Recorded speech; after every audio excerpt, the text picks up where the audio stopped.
का पहला अंक आज हम आपके सामने लेकर के आ रहे हैं और ये सीरीज है जो कि आगे चलेंगे। सबसे पहले मैं आप सब लोगों को याद दिलाना चाहता हूं कि दिल्ली विधानसभा के अंदर एक ऐसे मुख्यमंत्री हैं जिन्होंने मुख्यमंत्री और अपनी पार्टी इस बात पे बनाई थी कि वो भ्रष्टाचार के खिलाफ लड़ेंगे। पार्टी इसलिए बनाई थी कि भ्रष्टाचार को उजागर करेंगे और उस जमाने में सीएजी की रिपोर्ट्स के आधार के ऊपर कांग्रेस पार्टी के ऊपर भ्रष्टाचार के आरोप लगाते थे।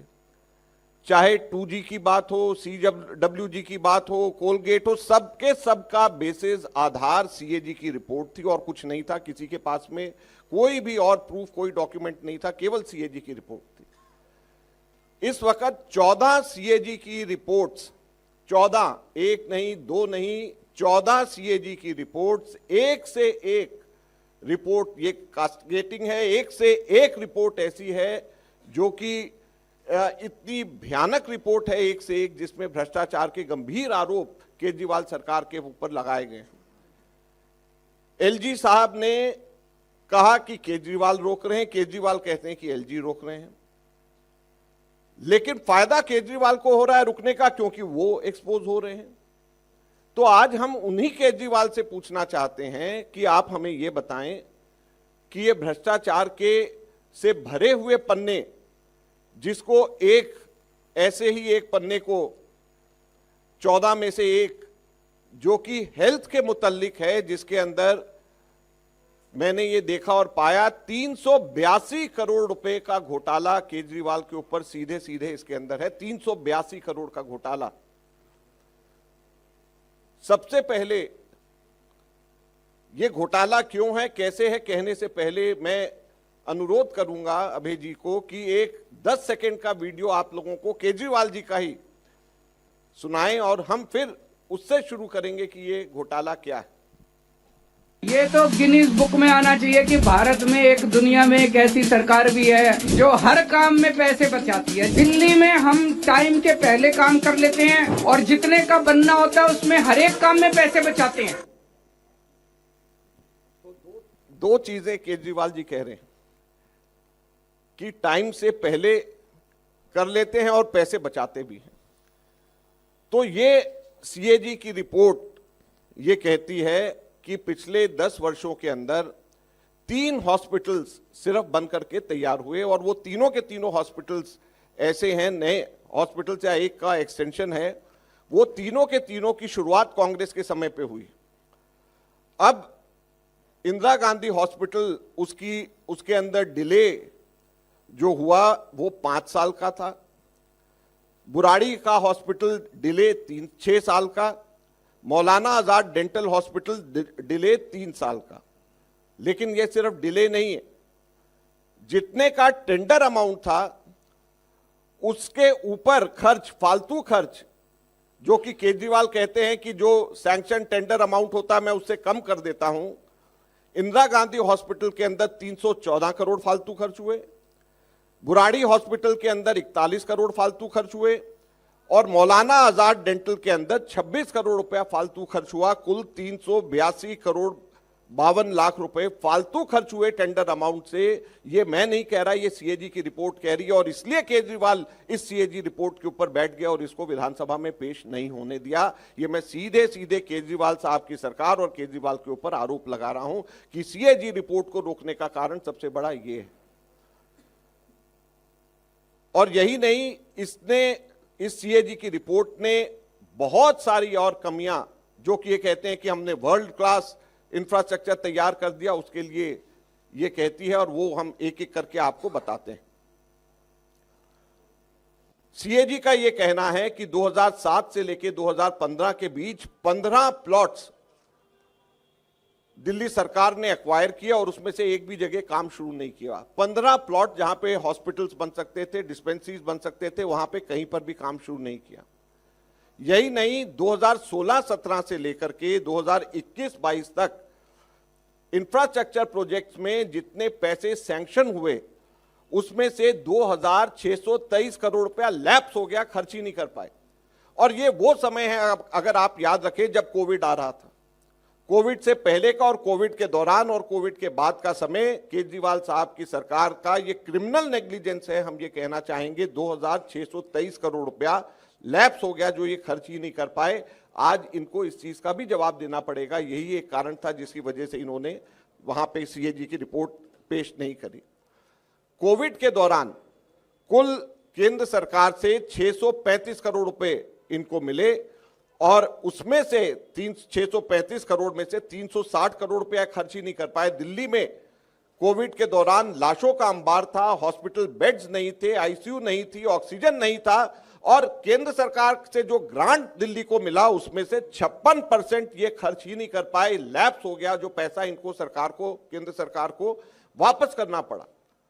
तो इससे बड़ा कोई क्रिमिनल नेग्लिजेंस नहीं हो सकता, जहां पर एक और लोग ऑक्सीजन को तरस रहे, बेड्स को तरस रहे, अलग अलग चीजों को कोविड के दौरान तरस रहे। 635 करोड़ में से 360 करोड़ रुपया इनको वापस केंद्र सरकार को कर दिया, जो इनके पास में पैसे आए हुए इनसे खर्च नहीं हुए। आप लोग भी मीडिया के तरफ से बहुत बजट अनाउंसमेंट्स को बड़े बड़े हाईलाइट करके आप लोग लिखते हैं। 2016-17 कोविड से 2 साल पहले से लेकर के 2020-21 तक 4 बजट्स के अंदर इन्होंने अनाउंस किया, अलग अलग बजट्स में, कि हम 32,000 बेड्स दिल्ली के अंदर लेकर के आएंगे, बनाएंगे हॉस्पिटल्स में। किसी साल कहा 10,000 बनाएंगे, किसी साल कहा 15,000 बनाएंगे, किसी साल कहा 3,000 बनाएंगे, किसी साल कहा 5,000 बनाएंगे, ऐसा करके 32,000 बेड। और सब जगह खूब बढ़िया से अखबारों के अंदर हेडलाइंस बटोरी। लेकिन 32,000 बेड्स की अनाउंसमेंट के विरोध में, के अगेंस्ट में कितने टोटल बेड्स बने? मात्र 1,235 बेड, यानी 3.8% की सिर्फ अचीवमेंट। टोटल 32,000 कह रहे हैं और 1,235 बेड सिर्फ बना रहे हैं दिल्ली के अंदर। ये कहीं पर भी किसी ने भी रिसर्च या किसी ने भी आप लोगों ने छापा, ये इस सीएजी की रिपोर्ट के अंदर है, जिसके ऊपर बैठे हुए हैं, जो ये नहीं चाह रहे कि दिल्ली की जनता को पता चले। एक तरफ इनसे पैसे खर्च नहीं हो रहे, एक तरफ ये पैसे वापस कर रहे हैं। सीएजी ने अलग अलग हॉस्पिटल्स के अंदर जाकर के ये देखा कि यहां पर बेड्स के अंदर पेशेंट्स की क्या स्थिति है। आप हैरान हो जाएंगे, दिल्ली के अंदर 9 ऐसे हॉस्पिटल्स हैं जिसके अंदर बेड ऑक्यूपेंसी रेट 101% से 190% है, 101 से 190%। अब आप ये कहेंगे कि 190% कैसे हो गया? 190% ऐसे हो गया, डबल ऐसे हो गया कि एक बेड पे 2-2 पेशेंट लिटाए गए।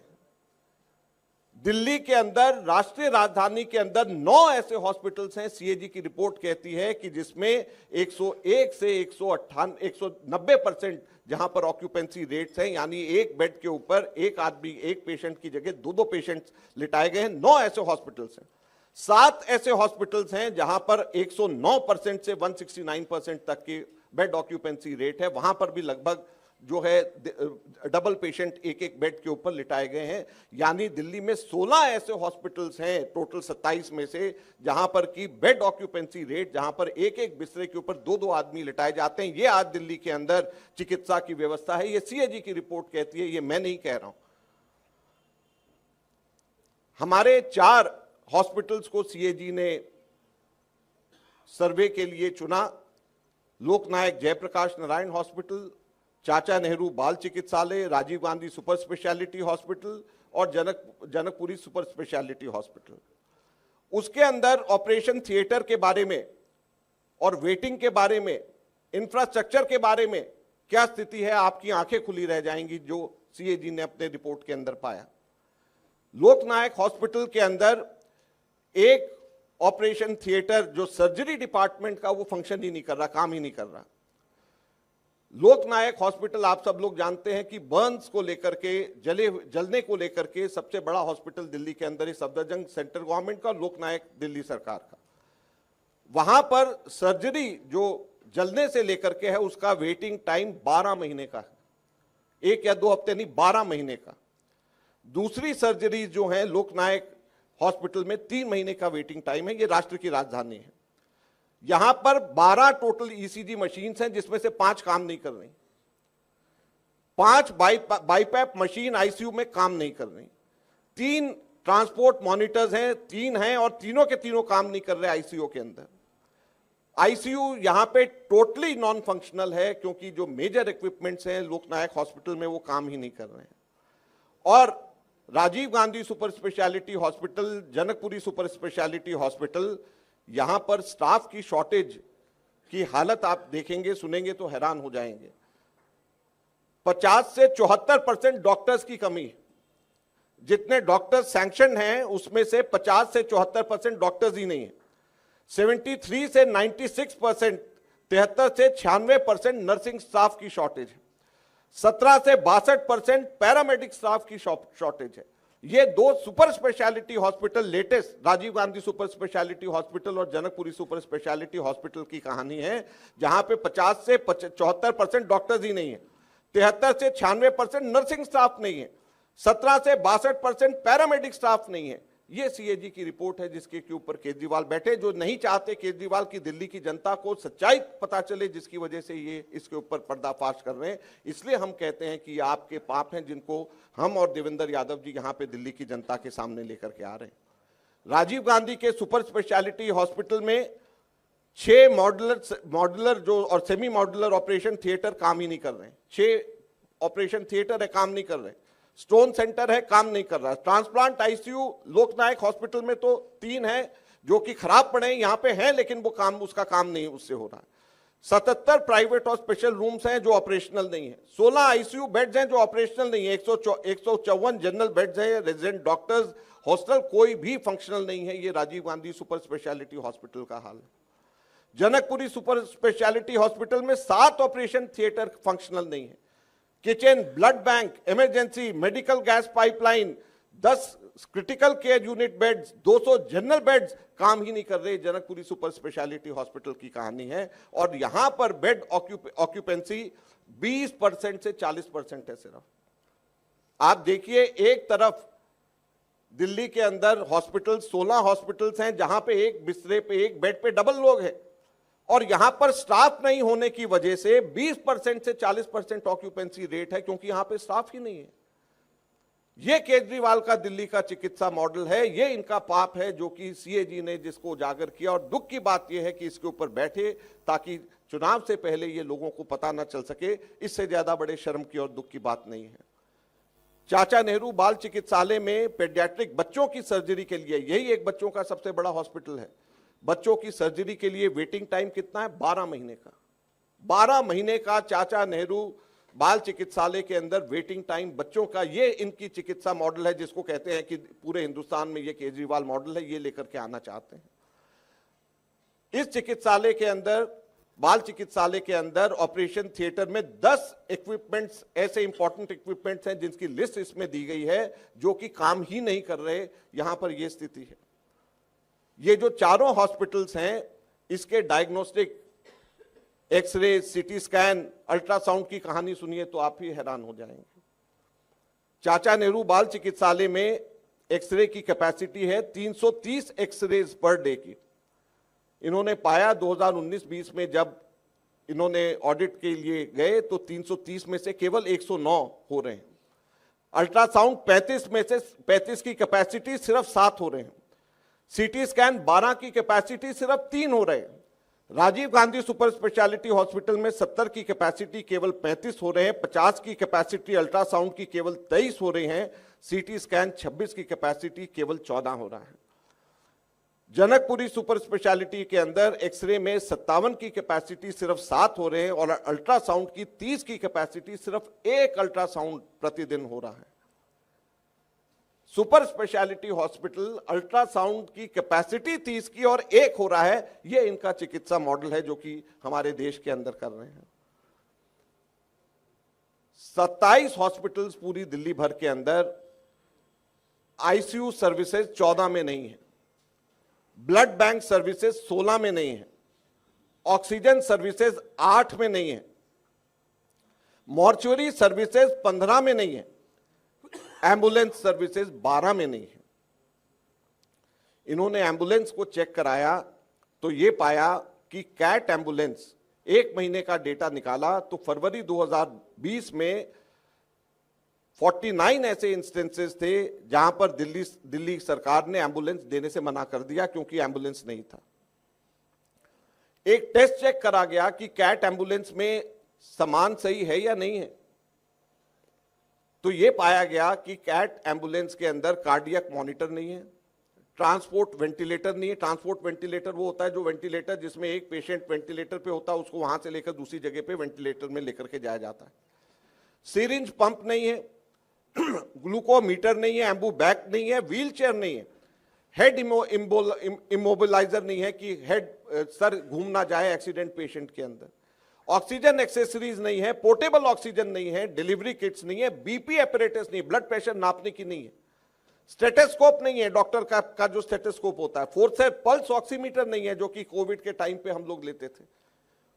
तो मैं इनसे ये पूछना चाहता हूं, जो कैट एम्बुलेंस है या ये शव वाहन है, शव वाहन के अंदर भी सिर्फ सायरन बजता है और वो चलता है, और कैट एम्बुलेंस के अंदर भी अगर कोई चीज नहीं है, ये सारी की सारी चीजें नहीं है, तो वो भी शव वाहन है, कैट एम्बुलेंस नहीं है। और ये मैं नहीं कह रहा, ये सीएजी की रिपोर्ट कह रही है जिसको ये दबा करके बैठे हुए थे।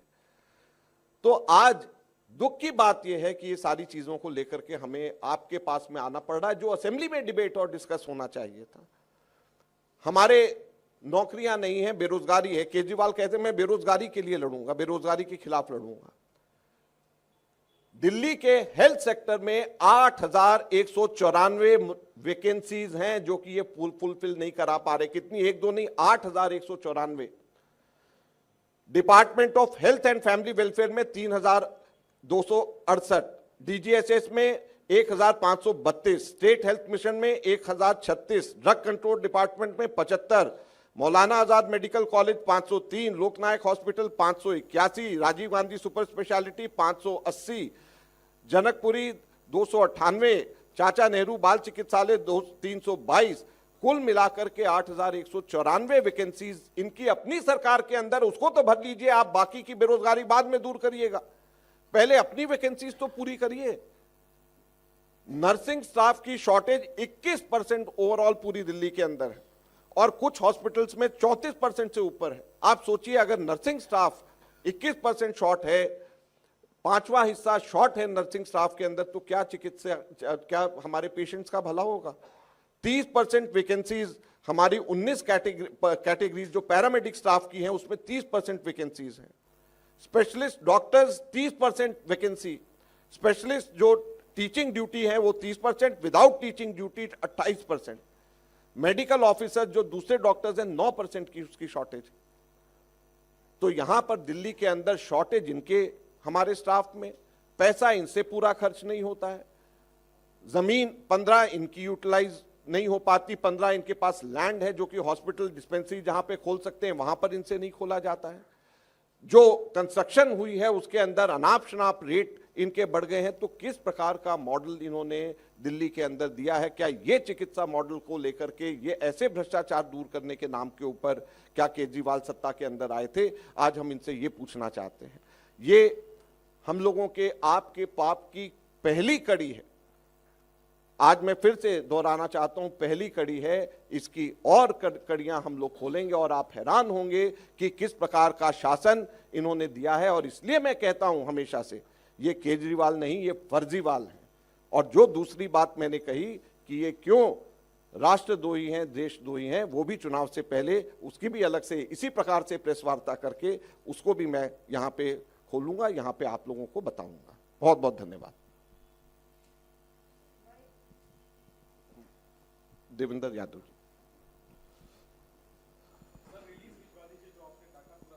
अभी कर देते हैं। नमस्कार साथियों, बहुत बहुत धन्यवाद आप सभी का दिल्ली की जनता को जागरूक करने के लिए। और आपके ही नहीं, मैं कहूँगा सर बीजेपी के भी पाप इसमें शामिल हैं। और ये बात मैं इसलिए कह रहा हूँ क्योंकि ये वही सीएजी रिपोर्ट है जो लगातार सालों साल डिले की गई है। और क्योंकि हमारी जो दिल्ली की व्यवस्था है वो अगर आम आदमी पार्टी इसको टेबल नहीं करना चाहती थी तो इसको पार्लियामेंट में भी टेबल किया जा सकता था। तो कहीं ना कहीं भारतीय जनता पार्टी और आम आदमी पार्टी दोनों के पाप सामने लाने के लिए आदरणीय अजय जी का बहुत बहुत धन्यवाद। आप सबसे उम्मीद करता हूं कि ये सारी चीज़ें हम लगातार इस बारे में चर्चा करते रहे हैं कि ये जो 14 सीएजी की रिपोर्ट्स हैं वो कब टेबल की जाएं। हमने हर प्लेटफॉर्म पर इस आवाज़ को उठाने का काम किया है और जैसे जैसे परत खुल रही हैं, हमारे आपके सामने चंद दिनों पहले एक और रिपोर्ट जो थी वो सामने आई थी, जो एक्साइज पॉलिसी को लेकर थी, और उसमें भी आपने देखा था कि 2000 करोड़ रुपए का एक्सचेकर को नुकसान हो रहा था। और आज माननीय अजय जी ने बड़े विस्तार से उन चीज़ों के बारे में चर्चा की है, और ये वही केजरीवाल जी थे जो चिल्ला चिल्ला कर ये कहते थे कि हमने ऐसा मॉडल तैयार किया है जिससे भ्रष्टाचार खत्म हुआ है, और भ्रष्टाचार खत्म कर कर हमने दिल्ली की सरकार के पैसे बचाने का काम किया है। आज मैं उनके ऊपर ये भ्रष्टाचार का आरोप लगाना चाहता हूं कि जो 382 करोड़ रुपए उन सिर्फ तीन प्रोजेक्ट्स में जो कांग्रेस की सरकार में चालू हुए थे, शुरू हुए थे, उनमें 382 करोड़ का जो ये घोटाला है ये सामने लाया गया है, और किसी और के द्वारा नहीं। सीएजी की रिपोर्ट आपको बिल्कुल स्पष्ट रूप से आदरणीय अजय माकन जी ने बताया कि सीएजी की रिपोर्ट के अनुसार ये 382 का लॉसेस दिल्ली की गवर्नमेंट को हुआ है। तो इसका जिम्मेदार कौन है? और इसके साथ साथ इन लैप्सेस के चलते, चाहे वो 3 साल की डिले है सर, चाहे 6 साल की डिले है, चाहे अन्य जो डिले इन प्रोजेक्ट्स में हुई है, और उस लापरवाही की वजह से जाने वाली जान जो दिल्ली की एक एक महत्वपूर्ण थी, खास तौर पे उस समय पर जब कोविड का समय चल रहा था। और मैं इस बात के लिए पूरी तरीके से केजरीवाल जी को जिम्मेदार ठहराना चाहता हूं, और मुझे लगता है कि इसकी जांच निश्चित ही जो हायर अथॉरिटीज़ हैं, इन्वेस्टिगेशन एजेंसीज हैं, उनको सौंपी जानी चाहिए। ना सिर्फ 382 करोड़ के घोटाले की, बल्कि जो एक एक जान इस दौरान हेल्थ सर्विसेज की वजह से गई है, उसकी जिम्मेदारी भी केजरीवाल जी को लेनी चाहिए। तो मैं सिर्फ इतनी बात आपके साथ कहना चाहता था। बहुत बहुत धन्यवाद।